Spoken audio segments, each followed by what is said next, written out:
Tired of getting random airdrop requests? Or maybe you want to share something fast with anyone nearby? Let's change your airdrop visibility settings in seconds. Before we begin, hit subscribe so you never missed helpful iPhone tips like this. Step 1. Open the Settings app on your iPhone. Step 2. Tap General. Step 3. Tap AirDrop. Step 4. Choose from these three options. Receiving off, no one can send you files. Contacts only. Only your saved contacts can airdrop you.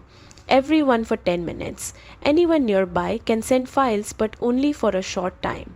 Choose what's right for your situation. Most people prefer contacts only for everyday use. You can also change this from Control Center. Just swipe down from the top right corner. Press and hold the network box. Then tap AirDrop to switch visibility quickly. And that's it.